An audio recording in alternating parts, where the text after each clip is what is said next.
नमस्कार, मैं हूं तुषार और आप देख रहे हैं खबर 100। आइए रुख करते हैं आज की खबरों की ओर, पर उससे पहले एक नजर आज की हेडलाइंस पर।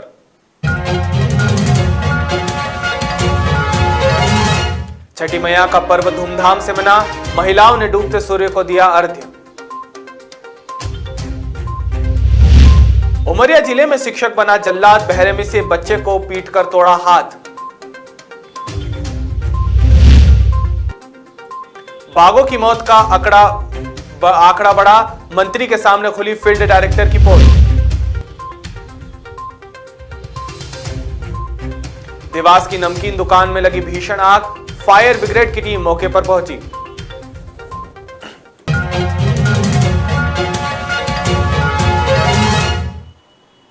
मध्य प्रदेश के 28 विधानसभा सीटों पर हुए उपचुनाव में बीजेपी की जीत को लेकर मध्य प्रदेश शासन के पूर्व राज्य मंत्री योगेंद्र महेंद्र ने कहा कि एमपी के 28 विधानसभा सीटों पर हुए उपचुनाव में भाजपा प्रत्याशी की जीत प्रदेश की जनता का प्रदेश के मुखिया शिवराज सिंह चौहान के प्रति स्नेह और प्यार है। साथ ही पूर्व राज्य मंत्री ने कहा कि मुख्यमंत्री शिवराज जी की सोच और उनके काम से प्रदेश का हर मतदाता काफी प्रभावित है। यही कारण है कि भाजपा प्रत्याशियों की भारी जीत हुई है। बता दें, एक सवाल के जवाब में पूर्व राज्य मंत्री योगेंद्र महेंद्र ने इंदौर में कंप्यूटर बाबा और गुंडों के अतिक्रमण तोड़े जाने को उचित ठहराते हुए कहा कि यदि सब कार्रवाई शासन की नीति अनुसार हो रही है। साथ ही महंत ने कोरोना को लेकर भी कहा और कई मुद्दों को लेकर बातें की। प्रदेश में हुए 28 विधानसभा सीटों पर हुए उपचुनाव में भारतीय जनता पार्टी के लोकप्रिय मुख्यमंत्री आदरणीय शिवराज जी चौहान साहब के नेतृत्व में आम जनता ने शिवराज जी के पिछले 15 वर्षों के कार्यकाल को और इन 8 महीनों के कार्यकाल को एक तरह से अपनी मोहर लगाई है। उनका समर्थन किया है कि उनकी जन कल्याणकारी योजनाएं जो हैं वो आम जनता तक पहुंच रही है और आम जनता का जो विश्वास है वो वर्तमान सरकार भारतीय जनता पार्टी की शिवराज सिंह चौहान साहब के नेतृत्व में प्रदेश में अच्छा कार्य कर रही है। उस कार्य को जनता ने पसंद किया है। आप राज्य मंत्री थे, क्या सरकार बनने के बाद में पुनः राज्य मंत्री का दायित्व आपको मिले? ये तो प्रदेश के मुख्यमंत्री आदरणीय शिवराज जी चौहान साहब का अधिकार क्षेत्र है और भारतीय जनता पार्टी के शीर्ष नेतृत्व का निर्णय है। जो वो जिम्मेदारी, जो वो कार्य आगे मुझे सौंपेंगे वो हम करेंगे। हम तो एक निष्ठावान कार्यकर्ता के रूप में कार्य करते हैं। संगठनात्मक रूप से, शासन रूप से हम जन कल्याणकारी योजनाओं को जनता तक पहुंचाने का कार्य करते हैं। कंप्यूटर बाबा भी आपके सहयोगी माने जाते हैं। आपकी जो शासन की तरफ से जो कार्रवाई हुई है उस पर आपका क्या कहना है? शासन अपने स्तर पर कार्रवाई करता है। वो जिसे अनुचित समझता है, जिसे उचित समझता है उसका निर्णय शासन करता है और जो शासन स्तर पर जो कार्रवाई होती है वो सर जिसे अपन बोल सकते हैं कि उचित है।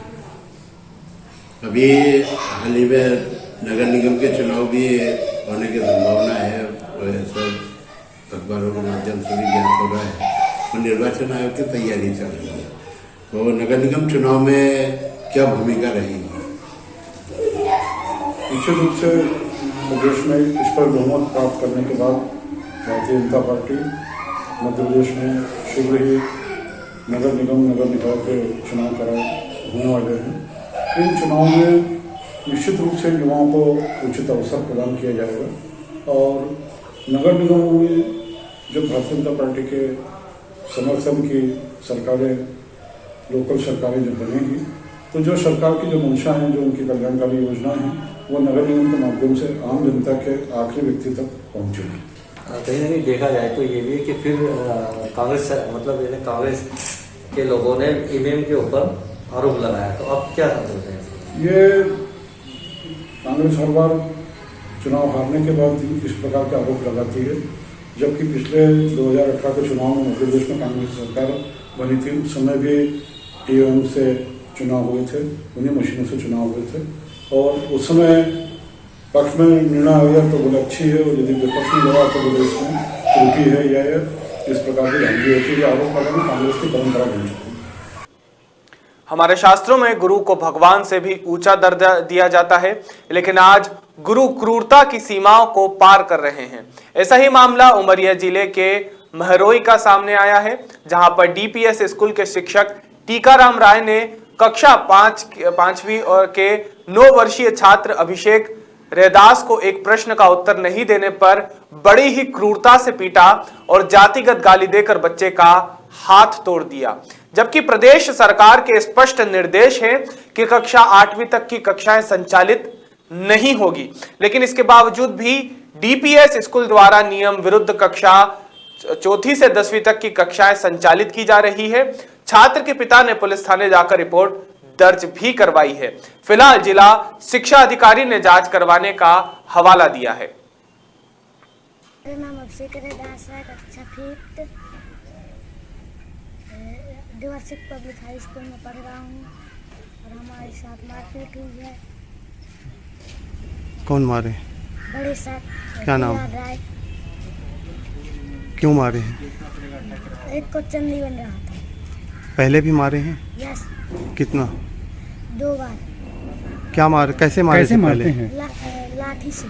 लाठी से मारते हैं। हाँ, स्कूल कब से खुली है? 1 सितंबर। लॉकडाउन में स्कूल बंद नहीं रही आपकी? अभी 1 सितंबर से खुली है। चालू है। चौथी, 5वीं, 8वीं, 9वीं, 10वीं सब आ रहे हैं स्कूल। आज काहे से मारे हैं? एक को चंदी बन रहा था। किस चीज से मारे हैं आज? लट्ठी से। कोई बचाने नहीं आया? नहीं। दर्द है? मैं सर गांव में तो नहीं रहा, उमरिया में रहा हूँ। मैं जब गया शाम को तो बालक के हाथ में क्रैक रहा, सूजन रहा है। आज यानी मतलब कल दिखाया तो बोले कि आज हल्दी तेल गरम करके रख दो, फिर कल डॉक्टर को दिखा देना। जब मैं दिखाया तो इसका हाथ फ्रैक्चर पाया गया। क्यों हुआ? कैसे हुआ? लग रही है? 1 सितंबर। क्यों मारपीट करते हैं इनके साथ? मालूम नहीं है सर, जात पात उसमें से वो कर रहे हैं। क्या करते हैं? मतलब चमार हो। ऐसा बोलते हैं? हाँ, देखिए, आप जो बता रहे हैं ये संज्ञान में आप लाए हैं तो इसकी मैं जांच कराता हूँ और जांच में जो भी निकल के आता है गुड़ उसके आधार पर उसमें कार्रवाई की जाए। मगर स्कूल बंद है तो फिर वो स्कूल कैसे खुल रही है? शासन के निर्देशों का उल्लंघन हो रहा है। नहीं, इसलिए तो मैं कह रहा हूँ कि इसकी मैं जांच करा लेता हूँ और जो भी उसमें आता है उसके आधार पर कार्रवाई की जाएगी। फीस का भी दबाव बनाता है, फीस नहीं देते तो बच्चों को बाहर कर देता है। वो जांच में सब स्पष्ट हो जाएगा। मेरा नाम अभिषेक रैदास। उमरिया जिले का बांधवगढ़ टाइगर रिजर्व बाघों के घनत्व के मामले में विश्व में अपना अलग स्थान रखता है, लेकिन यहां 1.5 माह में लगभग 5 बाघों की लगातार मौत ने सबको हैरान कर दिया है। बता दें, टाइगर रिजर्व के फील्ड डायरेक्टर विंसेंट रहीम लगातार शासन से लेकर मीडिया तक से झूठ बोलते आ रहे थे। इतना ही नहीं, जब भी कोई बाघ वहां मरता था तो मीडिया को वहां जाने पर भी प्रतिबंधित कर दिया जाता था और बहाना बनाकर कहते थे कि वन मंत्री जी के निर्देश हैं कि किसी को प्रवेश ना दिया जाए। लेकिन अब इसकी सारी पोल खुल चुकी है। 5 बाघों की लगातार मौत के बाद खुद वन मंत्री बांधवगढ़ टाइगर रिजर्व पहुंचे और कहा कि हमारे से कोई निर्देश नहीं है कि गोपनीयता बरती जाए। आप लोगों के द्वारा इस मामले को हमारे संज्ञान में लाया गया है और अब किसी को नहीं बख्शा जाएगा, चाहे वो हमारा रिश्तेदार ही क्यों ना हो। नहीं, छुपाना थोड़ी। छुपाने का प्रयास किया गया था और सर उपरोक्त बात के संबंध में कोई ऐसे निर्देश नहीं है। चस्पा हुआ था कि बाघ का शिकार घटनाओं को छुपाने का तो कोई प्रश्न नहीं उठता कि प्रेस से छुपाने का मतलब ही नहीं। जो घटना है उसको सामने लाना चाहिए और जो भविष्य में ना हो उसकी सबसे बड़ी बात है। देवास के केला देवी मंदिर चौराहे स्थित लड्डूमल नमकीन वाले की दुकान में अचानक भीषण आग लग गई। आग इतनी भयंकर थी कि आग की लपटें काफी ऊंचाई तक दिखाई दे रही थी। वहीं आसपास के लोग भी आग की लपेट देखकर वहां जमा हो गए और आसपास के लोगों ने तुरंत फायर ब्रिगेड को सूचना दी। सूचना मिलते ही फायर ब्रिगेड मौके पर पहुंची और आग को काबू करने का प्रयास शुरू किया, लेकिन दुकान के अंदर रखे मिठाई के सामान, नमकीन, तेल आदि के कारण आग और तेजी से फैल गई। इसके बावजूद भी फायर ब्रिगेड की टीम ने आग पर समय रहते काबू पा लिया, जिसकी वजह से आसपास की दुकानों को आग लगने से कोई नुकसान नहीं पहुंचा है। बता दें, आग लगने का कारण शॉर्ट सर्किट बताया जा रहा है। बीते दिन बैरागढ़ में छठी मैया के पर्व पर पूजन का आयोजन किया गया। बता दें 4 दिनों तक चलने वाले छठ महापर्व के तीसरे दिन डूबते सूर्य को अर्घ दिया गया, जिसे संध्या अर्घ भी कहते हैं। आयोजक दिनेश मिश्रा ने बताया कि बैरागढ़ के विसर्जन घाट पर बड़ी संख्या में महिलाओं ने पति की लंबी आयु और अपने बच्चों के लिए सुख समृद्धि की कामना की। वहीं इस कार्यक्रम में भोपाल सांसद साध्वी प्रज्ञा, विधायक रामेश्वर शर्मा और प्रदेश महासचिव भगवान दास सबनानी ने शिरकत की और दीपदान किया। आज के इस अवसर पर मैं छठ मैया से प्रार्थना करती हूँ कि हिंदू धर्म की रक्षा करें, हिंदू परिवारों की बालिकाओं की रक्षा करें। जिस प्रकार से लव जिहाद हमारे यहाँ एक खतरनाक कैंसर के रूप में रोग के रूप की तरह फैल रहा है, इसलिए उससे हमें अपने परिवारों को बचाना पड़ेगा, अपने परिवारों की रक्षा करनी पड़ेगी, अपनी समाज की रक्षा करनी पड़ेगी। और इस प्रकार की जो जिहाद जितने भी फैले हुए हैं और जो लव जिहाद हमारी बालिकाओं के ऊपर बहुत महासंकट बनकर सामने आया है, हम सभी अपने अपने परिवारों में अपनी बालिकाओं को संरक्षित करें, सुरक्षित करें और उनको बढ़ने का अवसर भी दें, पढ़ने का अवसर दें, लेकिन अपने संस्कारों में सदैव उनको बांधे रखें। अपने धर्म, अपनी पद्धति, पूजा पद्धति और अपने संप्रदाय को छोड़ करके ना जाएं कहीं और किसी के भ्रम जाल में ना फंसें। हम सब उनकी तरफ ध्यान दें और मातृ रक्षा करें, बालिकाओं की रक्षा करें। छठ मैया से ये प्रार्थना है और हमारे सब परिवारों से ये प्रार्थना है कि हिंदू समाज, संपूर्ण हिंदू समाज इस बात से सचेत हो जाए कि लव जिहादियों को अब कहीं भी किसी प्रकार से उनको पलने न दें और अपने घरों में घुसने न दें। जो कानून लाया जा रहा है उस पर आपकी क्या प्रतिक्रिया है? हमारे माननीय मुख्यमंत्री जी बहुत ही दृढ़ता से उन्होंने कहा है कि लव जिहाद के विरुद्ध हम कठोर कानून लेकर के आएंगे। मैं उनके साथ हूँ, संपूर्ण हिंदू समाज उनके साथ है और ये कठोर कानून आना ही चाहिए, तभी इन लोगों के ऊपर लगाम कसी जा सकती है। और सबसे बड़ा कि समाज हमारा जागृत होगा तो ऐसे कोई भी जिहाद हमें कभी भी प्रभावित नहीं कर पाएंगे। हिंदू समाज सदैव संगठित रहे और संस्कारित रहे, अपने संस्कारों में बंधा रहे और जागृत रहे, यही हमारी काफी समय बाद गौ माता का भी सोचा है सरकार ने, इस बार गौ माता के लिए भी एक अलग जो है पहले उमा दीदी थी, उन्होंने भी बहुत अच्छे से गौ माता के लिए प्रकल्प चलाए थे।